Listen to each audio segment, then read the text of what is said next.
PhD का कुछ decide हुआ? छुट्टी कब तक रहे? सभी नहीं होता है जब 24 को खोलेगा। क्या है कुछ पूछना? जो वही वो पूछो तो लिखिए। सीरीज में तो बहुत लिखा है, क्या बताएं आपको जो नहीं समझ में आ रहा।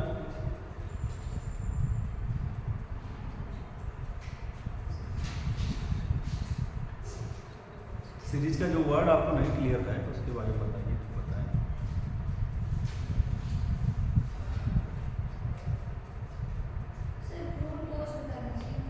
भ्रूण कोश,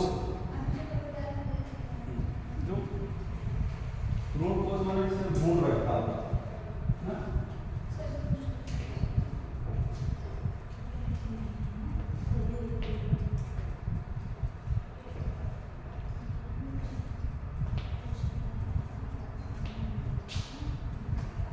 ये तो है सिंपल बोला गया।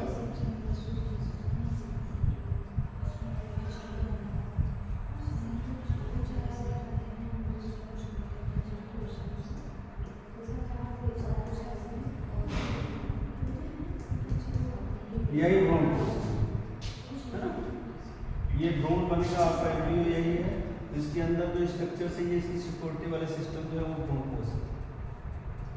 ठीक, कोश माने जिसमें भ्रूण रहता, ये भी डीजनरेट हो जाएगा, न्यू सेल्स क्रिएट करेगा, और यही भी जो है आपको कोलोग्रेंस जो आएगा, पोलन ट्यूब आएगी।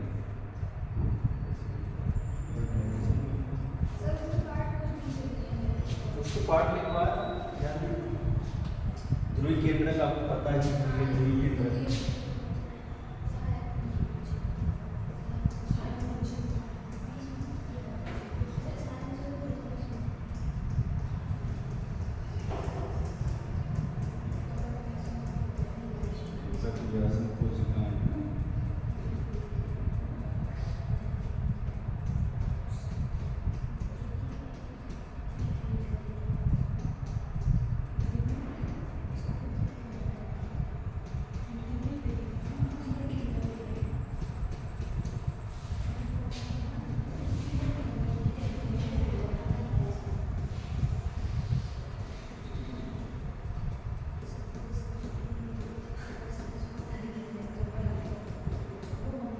ये पूरा जो स्ट्रक्चर ये आपका क्या है? भ्रूण है, भ्रूण कोश। भ्रूण कोश का मतलब जिस गड्ढे में भ्रूण रहता हो उसी को क्या कहते हैं? भ्रूण कोश कहते हैं। कोश माने गड्ढे। सर हाँ, इसका डेफिनेशन अगर आप इसका डेफिनेशन बस छोटा सा ही है, ज़्यादा बड़ा नहीं।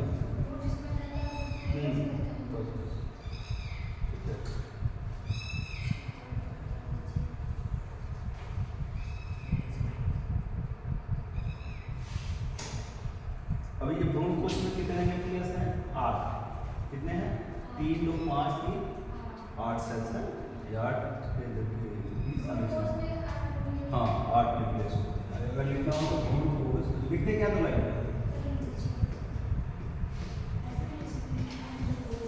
भ्रूण कोश ना।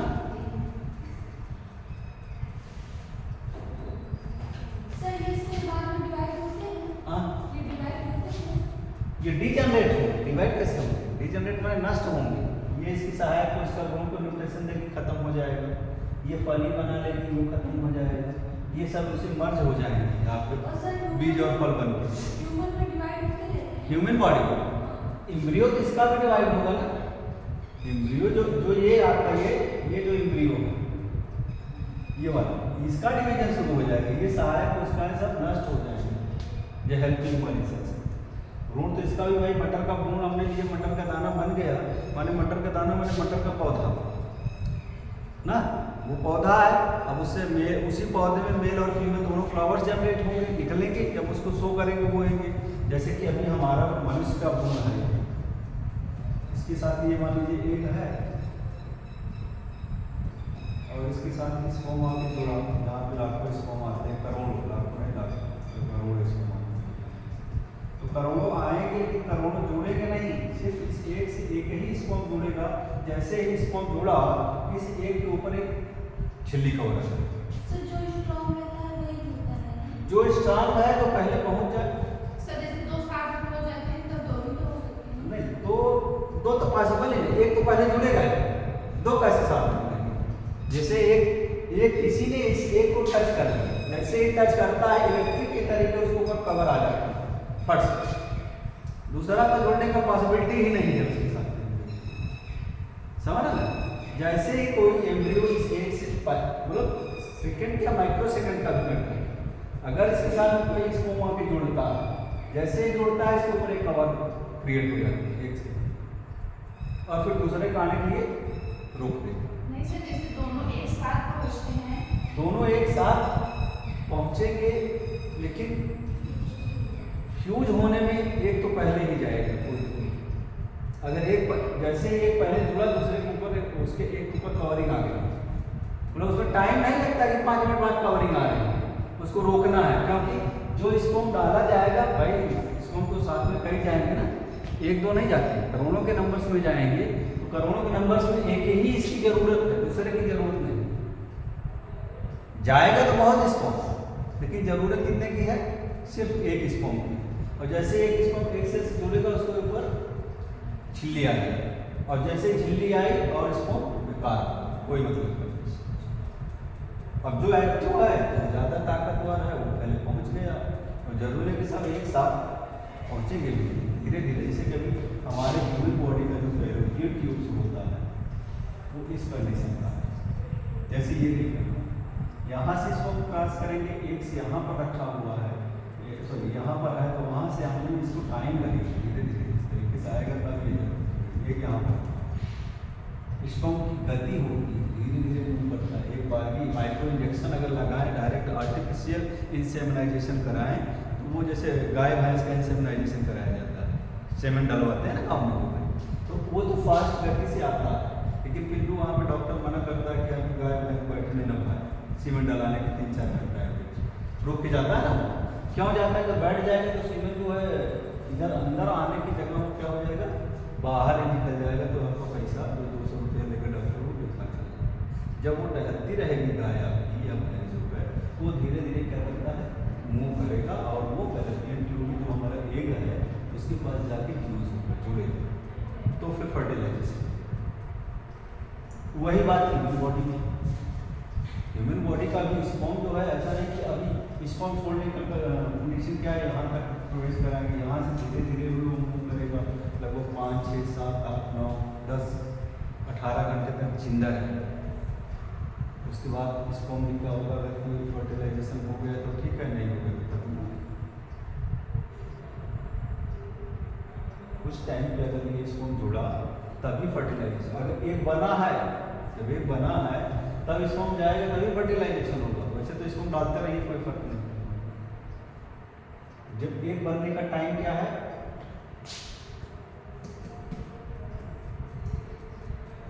12 to 18 डेज।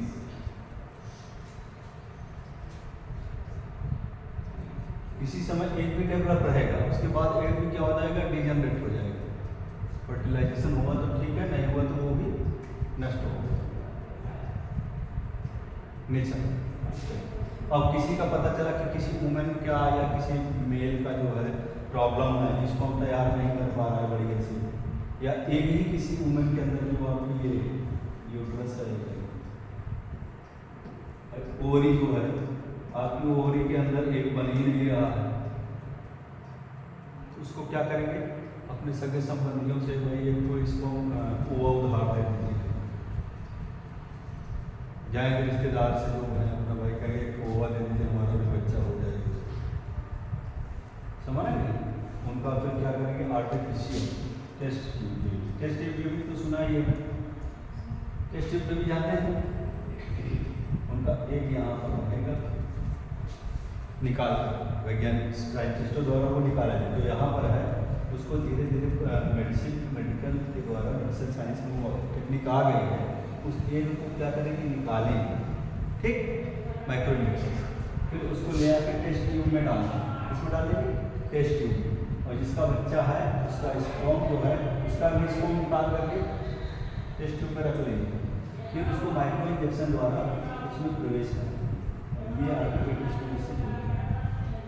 फिर वो बच्चा कुछ दिन तक मतलब ब्लेस्टुला स्टेज तक क्या करेंगे, इसी में डेवलप करेंगे। कितना? ब्लेस्टुला स्टेज तक। उसके बाद इसको इंजेक्शन में, माइक्रो इंजेक्शन द्वारा भर करके मदर के जो है, ये मदर का मान लीजिए उसका गर्भाशय है, उसमें क्या करेंगे, ट्रांसफर करेंगे इंजेक्शन देंगे। और इंजेक्शन द्वारा जब ट्रांसफर कर देंगे तो ये उसमें क्या हो जाएगा, पहले हो जाएगा कहीं न कहीं जो गर्भ है उसी से वो एम्ब्रियो क्या होगा, वो चिपक जाएगा। जैसे ही चिपकेगा उसमें क्या जनरेट हो जाएगा, प्लेसेंटा जनरेट, फिर वो मदर के गर्भ से जुड़ जाएगा। तो कहने के लिए तो भाई बच्चा उनके गर्भ से पैदा होगा, लेकिन उनका बच्चा जेनेटिकली नहीं। सब वो जिनका मतलब जो स्पर्म रहेगा फिर उसी का लक्षण रहेगा ना बच्चे में। हाँ, जिसका लेंगे इस ओवा उसका लक्षण रहेगा। जिस मदर का लेके आएंगे, आपकी बहन हो, आपकी मम्मी हो, आप कुछ भी लगती हो, भाई ज़्यादातर लोग अपने रिलेशन से ही करेंगे। रिलेशन नहीं मिला तो आपका कोई बहुत खास होगा उसको लेंगे, या सर फिर एम्ब्रियो के बाद जाइगोट करना है। हाँ एम्ब्रियो ही, जाइगोट पहले बनेगा, एम्ब्रियो बाद में। जाइगोट अगर स्पर्म ओवा जुड़ जाए, ये ओवा है और इससे स्पर्म जुड़ के यही जाइगोट हो जाए। Two cell structure is known as zygote. मतलब स्पर्म और ओवा के फ्यूज होने के बाद जो संरचना बनती है उसी को युग होना चाहिए। युग माने जोड़ा होता है, और मनस माने जन्म लेने होता है। तो अब ये जब जोड़ा बनेगा तभी तो जन्म लेगा, वैसे तो दोनों कुछ दिन बाद डीजनरेट हो जाएगा, स्पर्म भी मर जाएगा, ओवा भी मर जाएगा। अगर फर्टिलाइजेशन नहीं होता है आफ्टर रिसीव डेज पर, मतलब ये जो बनने का टाइम 12 से 18 दिन है, अगर इस समय आपका स्पर्म से ओवा से स्पर्म फ्यूज हो गया तो बच्चा गर्भ मतलब एम्ब्रियो बनेगा, जाइगोट बनेगा। नहीं हुआ तो वो भी खत्म, फिर अगला मेंस्ट्रुअल साइकिल का इंतजार करेंगे।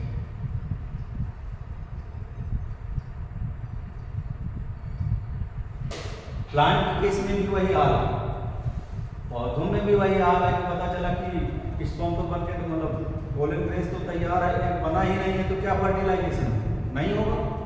जैसे कद्दू के पेड़ में क्या देखते हैं, फूल तो हजारों लगा, पता चला फल देख रहे हैं, इंतजार कर रहे हैं, हमारा घोड़ा फल नहीं दे रहा है, कितना फूल निकाले हैं, जो है बहुत फूल बन गया है इसमें, लेकिन फल ही नहीं आ रहा है।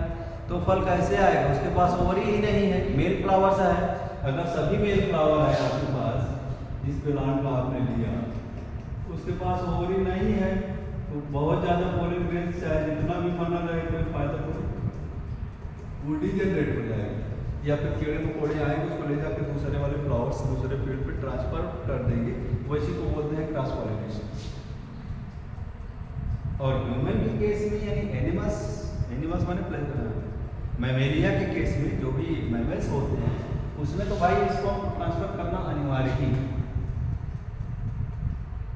उसमें स्पर्म को ट्रांसफर होना ही है, चाहे मैमेलिया में गाय, भैंस, कुत्ता, बिल्ली, मनुष्य, हाथी, वेल, बाघ जो भी हैं, सब में स्पर्म को मेल फीमेल में ट्रांसफर करें। उसके लिए स्पेशल ऑर्गन्स भी हैं, उसमें ट्रांसफर करके वो ट्रांसफर करें। समझ क्या करने की कार्डेटा सन की स्पेशलिटी हो। कार्डेटा समझते ही हैं, कार्डेटा जानते हैं ना, कौन कौन से एनिमल कार्डेटा के?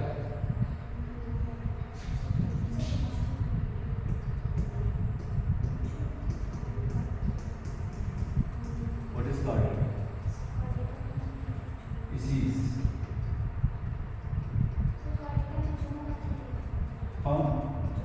ना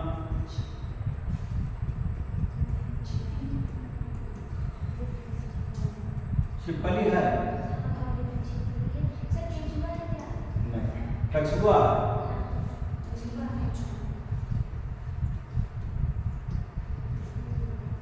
ये सब है आपके कार्ड।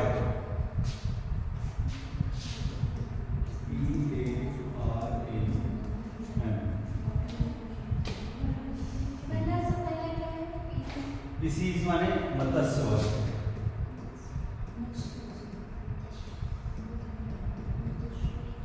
एम्फीबिया, रेप्टाइल, सरीसृप, पक्षी, स्तनधारी, इन सभी जीवों, अब देखो मत्स्यवन और उभयचर, इन दोनों जीवों में क्या होता है? External fertilisation.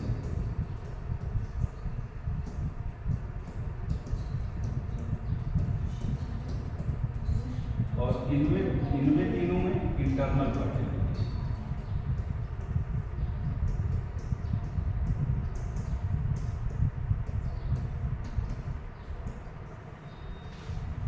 External fertilization means शरीर के बाहर निषेचन। कहां पर होगा? इनवर्ड, जल,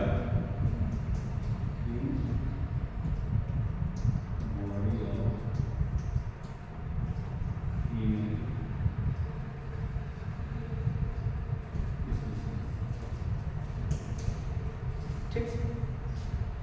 तो चाहे सरीसृप का जीव होगा, पक्षी होगा, स्तनधारी होगा, इसमें मेल स्पर्म को फीमेल की रिप्रोडक्टिव ऑर्गन में ट्रांसपोर्ट करता है, तब जाकर उसकी बॉडी में क्या होता है? निषेचन।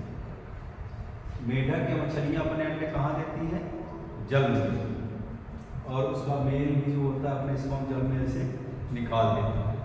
जब निकाल देगा तो पानी में तैरते रहते हैं, और जिसका सौभाग्य से कोई स्पर्म किसी हुआ से जुड़ गया, धीरे धीरे वो एक मछली बन गया, एक मेढक बन गया।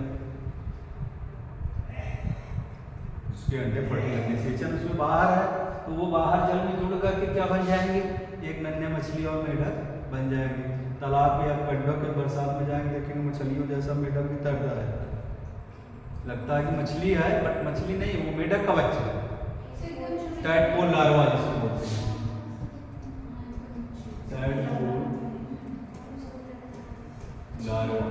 टैडपोल लार्वा के अंदर देखो पूंछ पाई जाती है ना, पूंछ पाई जाती है, लेकिन मेढक के अंदर पूंछ नहीं पाई जाती।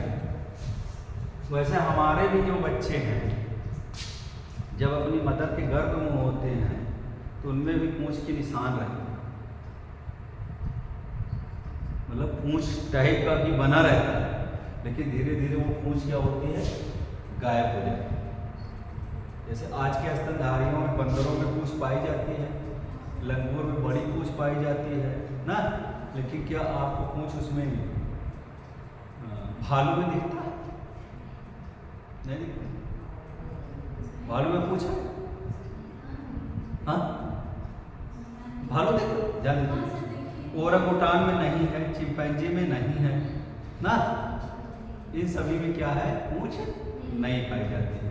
तो ह्यूमन बॉडी का डेवलपमेंट वैज्ञानिकों ने बोला कि भाई जो है बंदरों से ज़्यादा नज़दीक कौन है? भालू। भालू जो जाती है, चिंपैंजी है, ओरंगुटान है, चिंपैंजी और भालू देखो दो पैर से ही खड़ा हो जाता है ना, लेकिन बंदर दो पैर से खड़ा नहीं हो सकता, सिर्फ बैठ सकता है। उसका हाथ तो काम करेगा, अग्रपाद उसके हाथ के जैसा भाई सेब वो लेके ऐसे पकड़ के खा लेता है, मूंगफली खिला देंगे तो लेके अपना छिलता रहता है, लेकिन और ये आपका जो है खड़ा नहीं हो पाएगा दो पैर से बंदर ज़्यादा, लेकिन भालू दो पैर से काफ़ी दूर चल लेगा।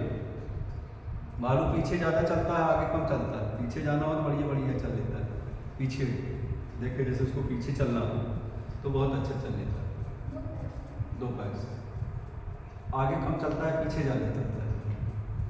तो ये प्रमाण क्या है कि हमारा जैसा मानव जैसा जीव का विकास भी कहाँ से हुआ है? उसी चौपाया जीवों से हुआ है। बस एटमॉस्फेयर का डिफरेंस है कि वातावरण बदलते गए, अंगों का उपयोग घटता गया, तो वो धीरे धीरे क्या हुआ? डिजेनरेट हो, नष्ट होते चले। लेकिन जो बंदर होते हैं उनसे मतलब हम लोगों से उनकी आकृति मिलती है? हाँ, हमारे आकृति मिलती जुलती है भाई, वो भी शाकाहारी है, हम भी शाकाहारी हैं। बंदर, भालू मांसाहारी है, हम भी मांसाहारी हैं। ये क्या शो करता है कि दोनों का वातावरण अलग अलग था। बंदर जहाँ रहता था वहाँ फल वाला जंगल में रहता था, अब भालू जहाँ रहता था, जहाँ छोटे मोटे जीव थे, वो फल वाले जंगल में नहीं रहता था। भालू मांसाहारी होता है, वो मरा मांस भी खाता है। भालू को नहीं जानते, मांसाहारी होता है, वो मांस खाता है भालू। और उसी से थोड़ा और आगे चले जाएं, शेर, बाघ, बिल्ली, चूहा सॉरी शेर, बाघ ना, जो हमारे चीता, ये सभी क्या है, पूर्णतः मांसाहारी। तो वो ऐसे जंगलों में रहते हैं, आपको दिखेगा कि हाँ भाई कोई जो है फल वाला पौधा ही नहीं। उनका जैसे बिल्ली क्या होती है, वो तो है उनके फैमिली की, लेकिन गांव में रहते रहते वो हमारा वाला खाना भी खाना सीख जाती है। वो मांसाहारी है, उसके कैनाइंस डेवलप हैं। कैनाइंस वाले एक नुकीला दांत बिल्ली में देखो रहता है, जितना तेजी से वो रोटी नहीं, देखो बिल्ली रोटी खाने में समय लगाती है, लेकिन चूहा खाने में समय नहीं लगाती है। अब उसने मार भर का खा लिया, जरूर थोड़े का पूरा खाएगा, उसका टेस्ट ले लिया कि भाई यहाँ ब्लड चूस लिया, उसका काम खत्म हो गया, उसका जो उसको मजा आता है शिकार करने में। तो ऐसा जरूर नहीं कि खाने में मजा नहीं है उसको, खाने के लिए जिसके पास गाँव में रोटी अपराध है, लेकिन रोटी दे देंगे तो मन से नहीं खाती है बिल्ली। कभी देखा है? हाँ, अगर उसको दे दो भाई ले बिल्ली आई है रोटी दे दे, कुत्ते की तरह थोड़ा बहुत खाएगी, 10 बार सूंघेगी, उसके बाद चली जाएगी। उन्हीं की जाति की, हाँ, बट उसका वातावरण बदल गया, इसीलिए वो हम लोगों के तरीके दूध भी पी लेती है। हाँ, दूध पीने में पिएगी जब कम, गिराएगी ज़्यादा ना। पहली बात तो जल्दबाजी में रहती है, हम भी दौड़ते हैं, वो भी दौड़ते हैं, तो गिरा के भाग जब पता चलेगा बिल्ली आ गई भाई गए, तब तो पी कहाँ पाती, ज़्यादा तो गिरा देती है ना। कुत्ता बिल्ली बस दोनों का सेम भोजन है, एक ही आवास में रहते हैं, इसलिए भाई अगर कुत्ता सोचता कि बिल्ली ना होती तो हम खाते, बिल्ली सोचती कुत्ता ना होता तो हम खाते। कोई कुत्ता बिल्ली को मार नहीं सकता है, आप इतना, बिल्ली बहुत चतुर है। एक कुत्ता एक बिल्ली आ जाए तो बिल्ली कुत्ते को डरा के भगा सकती है, कुत्ता कुछ कर नहीं पाएगा। बस 3-4 कुत्ते जो डेंजरस ना हो बस। हाँ, मतलब उसकी एक्टिविटी उनसे बहुत तेज है कुत्तों के। हाँ, उसको अनुभव होता है, जैसे भूकंप आना होगा तो कुत्ते का अनुभव नहीं होगा, लेकिन बिल्ली का अनुभव हो जाएगा, वो पहले ही घर से बाहर बैठी रहेगी। बिल्ली अनुभव ज़्यादा करती है, एडवांस, और कुत्ता अनुभव नहीं कर पाता है। जो बिल्ली है वो पृथ्वी की गतियों को एक्सेप्ट करती है, कुत्ता एकदम से लापरवाह टाइप का, मतलब लापरवाह, मतलब उसको दुनियादारी से ज़्यादा मतलब नहीं है। बहुत सिखा पढ़ा देंगे तो दुनियादारी का मतलब है, वैसे कुत्ता आराम से देखिए, कम खाना पाए, ज़्यादा खाना पाए, सोता रहता है, 2-4 दिन भी नहीं पाए कोई बात नहीं, वो बार बार किसी घर में एंट्री नहीं करता, चलो वहाँ कुछ लेके आए। कुत्ता बिल्ली में ये फर्क है, नेचुरली ये कुत्ता स्वभाव से एकदम नॉर्मल होता है, जो उसको बस गुस्सा ना दिलाए। कुछ कुत्ते हैं जो सिखा पढ़ा देते हैं लोग के, बाहरी आदमी आओ उसको काटो पीटो, ज़्यादातर ऐसे होते नहीं। हाँ, समझते हैं, अंडरस्टैंडिंग कैपेसिटी। एक कुत्ते हैं कि पता चला कि जितना बोलेंगे उतना ही करेंगे। गांव वाले भी तो होशियार हैं। हाँ, जर्मन शेफर्ड तो डेंजरस है, लोगों को काटता भी है। पालते हैं लेकिन वो तो 100 पीस पैसे वाले जो कहाँ खर्चा करें, बच्चों के ऊपर नहीं है, जो बच्चे नहीं थे तो जर्मन शेफर्ड पाल लिया, गाय तो गाय को रखेंगे तो उनका घर खराब होगा, टाइल्स वाला। कुत्ता कौन सा लेटरिन करेगा, वो ब्रश से साफ कर देंगे, करते हैं हम देखते हैं। उनको बड़े बड़े लोग जो है लिए हैं तो ब्रश करेंगे, कुत्ता करे वो नहीं करते हैं तो उनका जो है सर्वेंट आता है वो साफ कर देता है। उनके यहाँ तो 50 तो लगे हैं इसी काम के लिए, वो 50 लाख की कार के पीछे उसको भी बैठाए हैं, वो भी टहल रहा है मजे से। बड़े बड़े अधिकारियों के यहाँ, नेताओं के यहाँ देखे कुत्ते हैं, वो आराम से सफारी पर बैठ कर घूम रहे हैं। उसका खर्चा तो बहुत ज़्यादा है, हमारे आपको खर्चा का 4 गुना है। सप्ताह में 1 किलो मांस चाहिए, बिस्किट टोस्ट खाता है, दूध पीता है, बच्चों से ज़्यादा उसका खर्चा है कुत्तों का। भाई उसका भाग अच्छा है, बड़े घर में गया है, और हमारा लोग भाग खराब है, पता चला टोस्ट मिलवे नहीं करता है, तो महीना में मिलेगा कि नहीं, रोटी भी समझ नहीं मिलता है, टोस्ट कम कर मिलने का टोस्ट मिला। हाँ, हम लोग तो अपना जो है टोस्ट कहाँ मिलता है, हम लोग उनका बढ़िया बढ़िया मिलता है, अच्छे क्वालिटी का बिस्किट खरीद के लोग, जिसका पैसा है वो खरीदेगा भाई, जिसके पास नहीं वो क्या करे, जिसके पास पैसा नहीं है तो अपना चाय नमकीन भी नहीं रोज सुबह पी के जाता है, जल्दी जल्दी में निकले भाई जाओ। ये तरीके सर जो आईवीएफ होता है वो कैसे होता है? क्या आईवीएफ कैसे होता है? इन विट्रो फर्टिलाइजेशन, वही जो टेस्ट ट्यूब है। हाँ टेस्ट ट्यूब बेबी। आई मतलब क्या होता है? इन विट्रो फर्टिलाइजेशन, इसी को बोलते हैं test tube baby. In vitro माने बाहर, वीवो माने अंदर, समझ गए? जो टेस्ट ट्यूब में बेबी होगा उसी को इन विट्रो फर्टिलाइजेशन बोलते हैं। टेस्ट ट्यूब में बस क्या तैयार करेंगे? जाइगोट तैयार करेंगे, उसके बाद उसको मदर के गर्भ में ट्रांसपोर्ट करेंगे, समझ रहे नहीं? अब वो चाहे वो औरत जिसका बच्चा है वो अपने गर्भ में ले ले, अगर उस तरीके का उसका यूट्रस अच्छा है वो ले लेगी, नहीं अपने रिश्तेदार से बोले भाई हमारा एक बच्चा पाल दीजिए 9 महीने तक, या 9 के बाद 18 महीने तक, 1 साल आप यहाँ रहेगा फिर हम उसको ले आ लेंगे, उसका पैसा खाते हैं। बड़े बड़े लोग यही करते हैं, जो अपने घर में बच्चा नहीं पालना चाहते हैं तो अपने नौकरानी के ले देंगे भैया। सर जो सरोगेट मदर होती है। हाँ सरोगेट मदर से बोला जाता है। सर ये मतलब लीगल है या इलीगल है? ये देखिए कानूनी प्रक्रिया में लीगल है, हाँ कॉन्स्टिट्यूशन में उनको अधिकार दे दिया गया है कि आप अपना बच्चा दूसरे के घर में पलवा सकते हैं। लेकिन सर मतलब ऐसे कोई लिमिट रहती होगी ना कि आप इतने एज के बाद नहीं कर सकते? उसका एज क्या है? तो 45 इयर्स वुमेन्स का बच्चा डेवलप करने का टाइमिंग है, उसके बाद तो खुद ही नहीं डेवलप होगा। नेचुरल में कोई 55-50 के ऊपर बच्चा पैदा कर पाती है वुमेन्स, नहीं तो 40-45 लास्ट बच्चा पैदा करने का टाइम। बहुत अच्छा न्यूट्रिशन है तो 50 साल 55 साल, उसके बाद कहाँ किसी को बच्चा पैदा होगा? 40-45 के बाद तो ऐसे नॉर्मली गाँव में तो मुश्किल ही है। जैसे जिनकी बॉडी में सही रहती होगी, जिसका बॉडी स्ट्रक्चर अच्छा है, न्यूट्रिशन वाला खाना खा रहे हैं, उन्हीं में 50-55 तक का टाइम है। और पहले बच्चा कम पैदा हुआ, जिसका बच्चा 35 साल बाद 30 साल बाद जन्म ले, उसके साथ ही पॉसिबिलिटी है। ये नहीं कि जिसका 16 साल में बच्चा पैदा करना शुरू कर दिया, 18 साल में शुरू कर दिया, वो 55 साल में बच्चा नहीं पैदा करता। उनका टाइम ड्यूरेशन, उनका जो होता है मेनोपॉज स्टार्ट हो जाएगा जल्दी ही।